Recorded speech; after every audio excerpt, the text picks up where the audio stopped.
दोस्तों, वेदांता लिमिटेड की बात करें तो स्टॉक के अंदर आज हमने पॉजिटिव क्लोजिंग देखी है, जबकि बाजार में जबरदस्त गिरावट थी। तो ये पांचवा ट्रेडिंग सेशन है जब वेदांता ने इसमें आज पॉजिटिव क्लोजिंग दी है।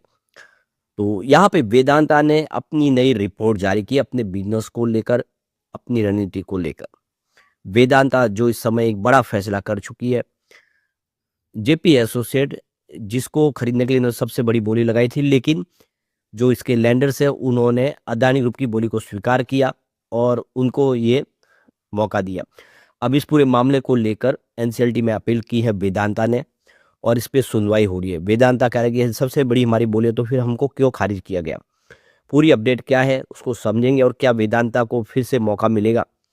लेकिन फ्रेंड्स, उससे पहले अगर आप पहली बार हमारे चैनल पे आए तो चैनल को सब्सक्राइब कर लीजिए, एक बेल आइकॉन दबा दीजिए ताकि जब भी नया वीडियो बने पहला नोटिफिकेशन आपको मिले। वीडियो पसंद आए तो लाइक से जरूर कीजिए। चलो फ्रेंड्स, वीडियो स्टार्ट करते हैं। मैं हूं आपका दोस्त एसपी दवे और हमारे अपने चैनल ऑनलाइन कमाई में आपका बहुत बहुत स्वागत है। सबसे पहले वेदांता लिमिटेड के कारोबार की बात करें तो 702 पर आज क्लोजिंग थी, जहाँ पे 0.18% की तेजी देखने को मिली। अब ये तेजी काफी मायने रखती है क्योंकि बाजार में आज 500-600 पॉइंट की भारी गिरावट देखने को मिली। इसके बावजूद भी इसने बेहतर किया। सभी स्टॉकों में भारी गिरावट थी आज। तो आज ये फिफ्थ ट्रेडिंग सेशन है जब स्टॉक ने पॉजिटिव क्लोजिंग दी है। और लास्ट ईयर पूरे साल में अगर देखें, पिछले लास्ट ईयर में तो इन्होंने 65.73% का जबरदस्त रिटर्न दिया है। तो निफ्टी में इस दौरान 12.21% की तेजी बनी, यानी 12% के आगे 65% की भारी तेजी बती है वेदांता के अंदर। और निफ्टी मेटल इंडेक्स में 47.65% के आसपास की तेजी बनी है, यानी मेटल इंडेक्स के मुकाबले भी इसका प्रदर्शन बहुत बेहतर रहा है। तो लगातार आप देखें तो पिछले 5 ट्रेडिंग सेशन से स्टॉक बेहतर कर रहा है और काफ़ी अच्छी तेजी देखने को मिल रही है। तो यहाँ पे पिछले एक महीने में देखें सेंसेक्स में 0.45% की गिरावट देखने को मिली है, जबकि इस दौरान वेदांता में 10.42% के आसपास की तेजी बनी, यानी वेदांता लगातार बेहतर कर रहा है। अब यहाँ पे जो बड़ी अपडेट निकल के आ रही है, वेदांता लिमिटेड ने सेबी के रूल्स के तहत जो एक्सचेंज को जानकारी दी है, इनसाइट्स बाय वेदांता की पूरी रिपोर्ट जारी की है। वेदांता ने क्या प्रदर्शन किया और वेदांता इस समय क्या बेहतर कर रहा है, वो सारी जानकारी इन्होंने एक्सचेंज पे शेयर कर दी है। तो कंपनी ने बहुत ही बेहतरीन इस बार Q3 दिया है। Q3 में कंपनी ने कमाल कर दिया। रिवेन्यू 45,899 करोड़ के आसपास रहा है, जहां पे 19% की ईयर ऑन बेसिस पे शानदार जंप देखने को मिली है। एबिटाडा 15,171 करोड़ के आसपास रहा है, जहां पे 34% का ईयर ऑन बेसिस पे जबरदस्त प्रदर्शन रहा है एबिटाडा का। हाईएस्ट एवर एबिटाडा इनका। प्रॉफिट आफ्टर टैक्स की बात को कंपनी ने 7,807 करोड़ का बताया, जहाँ पे 60% की ईयर बेसिस पे जबरदस्त वृद्धि देखने को मिली है। तो कंपनी का रिवेन्यू और प्रॉफिट दोनों ही जबरदस्त बढ़ा है।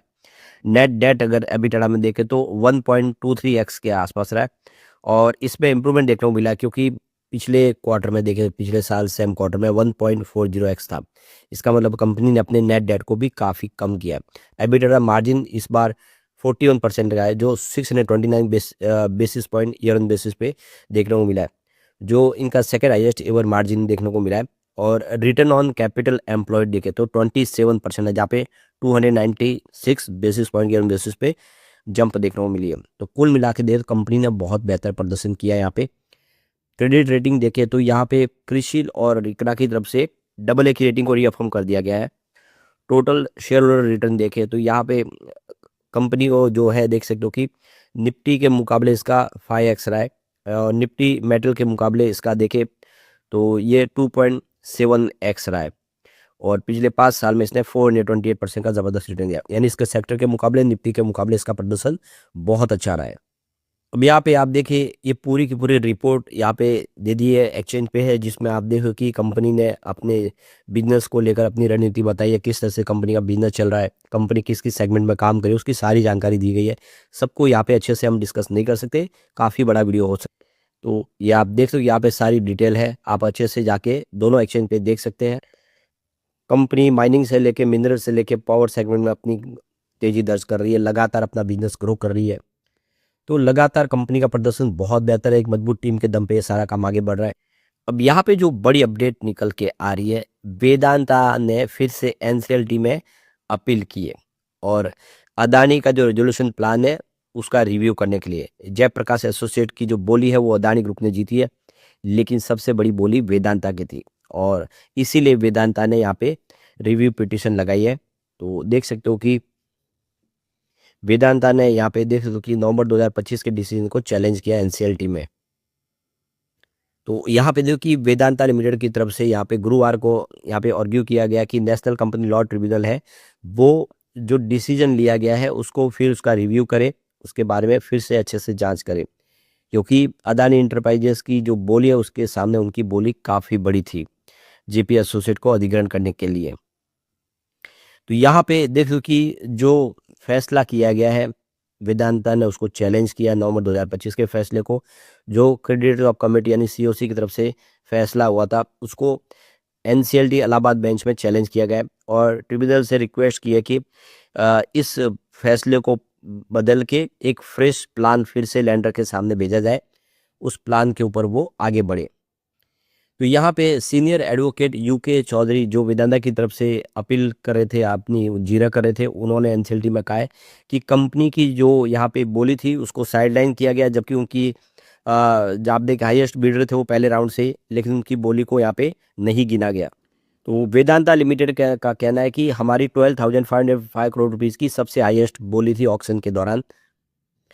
तो यहाँ पे देखो कि यह एक तरह से देखो कि उनके जो चौधरी जो उनके वकील है उनका कहना है कि यह एक अनफेयर जो फैसला था, ट्रिब्यूनल ने हमारी बोली को साइड में रखा। अब यहाँ पे वेदांता का कहना है कि वेदांता ये नहीं कह रहा है कि उनको ही सक्सेसफुल बिडर घोषित किया जाए, लेकिन वो कोर्ट से ये चाहते कि फिर से इस पूरी बोली की प्रक्रिया को एग्जामिन करे, इंसॉल्वेंसी और बैंकरप्सी कोड का क्या पालन हो गया है, पूरी तरह से पालन के तहत ये सारे के सारी कार्रवाई की गई है, क्या उसका उल्लंघन तो नहीं हुआ है। तो वो चाहते कि एक फेयर इसकी जांच हो और उसके बाद में जो भी फैसला हो हमें मंजूर हो। तो उनके हिसाब से इसमें बहुत सारे कानून का पालन नहीं हुआ है और इसीलिए देखिए जो आईबीसी कोड के तहत यहाँ पे इसके ऊपर सुनवाई होनी चाहिए, सारी जांच होनी चाहिए। तो यहाँ पे वेदांता का कहना है कि लैंडर की जो बोली लगाने के बाद 2 दिनों के बाद हम फिर से जब देखे कि हमने नवंबर की बोली के बाद अपनी जो एक हमने अपडेट की थी अपनी बोली को और हमने प्रपोजल को बढ़ाया था, जिसमें जो अपफ्रंट पेमेंट था 3,770 करोड़ उसको बढ़ा के हमने 6,563 करोड़ कर लिया था। और यहाँ पे हमने एक डबल इक्विटी इन्फ्यूजन की भी बात की थी जो 400 करोड़ से बढ़ा के हमने 800 करोड़ कर लिया था। टोटल बिड तो अनचेंज थी 12,505 करोड़ की, लेकिन उसके बावजूद भी हमें मौका नहीं दिया गया। तो यहाँ पे देखो कि वेदांता के जो लैंडर्स है उन्होंने जो रिवाइज पेमेंट के जो स्ट्रक्चर था उसको बिल्कुल रिफ्यूज कर दिया। तो जो भी देखिए उनका कहना है कि जो बिडिंग रूल्स का ये वायलेशन है, इस वजह से उनको हम नहीं मानेंगे। उनका ये कहना था कि जो स्कोर है वो सबसे हाईएस्ट अदानी ग्रुप को मिला है, हम उसी के हिसाब से आगे बढ़ेंगे। तो यहाँ पे कमिटी ऑफ क्रेडिटर जो स्टेट बैंक ऑफ इंडिया के द्वारा यहाँ पे बनाई गई है, उनका कहना है कि वेदांता का जो आर्ग्यूमेंट है वो किसी लीगल बेसिस पे नहीं है और हमने इंसॉल्वेंसी जो आईबीसी कोड है उसका पूरा स्ट्रिक्टली उसको फॉलो किया, उसके हिसाब से ही निर्णय लिया है। तो यहाँ पे देखो कि लैंडर्स का कहना है कि अदानी इंटरप्राइजेस को 70 के मार्क्स मिले जबकि वेदांता के स्कोर 58 थे। ऐसे में क्लियर है कि जब सबसे ज़्यादा जिसको मत मिले उसी को ये प्रपोजल उसका एक्सेप्ट किया जाएगा और इसीलिए हमने अदानी इंटरप्राइजेस के प्रपोजल को एक्सेप्ट किया है। तो यहाँ पे लैंडर्स का कहना है कि अगर वेदांता को बिडिंग रूल्स पे कोई ऑब्जेक्शन था तो उनको पहले उसके ऊपर बातचीत करनी थी, उसके बारे में पहले बोलना था प्रोसेस शुरू होने के पहले। अब ऑलरेडी हमने पूरा प्रोसेस कंप्लीट कर लिया तो हम अब उससे पीछे नहीं हट सकते। तो इस मामले की सुनवाई अब फ्राइडे को भी कंटिन्यू होगी, उसके बाद देखना होगा कि क्या एनसीएलटी फैसला करती है, क्या फिर से वेदांता को मौका मिलता है या फिर अदानी ग्रुप की बोली को माना जाता है, ये फैसले के बाद पता चलेगा। लेकिन फ्रेंड्स कोई भी इन्वेस्टमेंट करने से पहले अपने फाइनेंशियल एडवाइजर से एडवाइस ले ले या अपना खुद का रिसर्च करें, क्योंकि मैंने वीडियो आपके एजुकेशनल पर्पज के लिए ही बनाया। वीडियो पसंद आए तो लाइक से जरूर कीजिए और चैनल को सब्सक्राइब कर दीजिए। Thank you friends.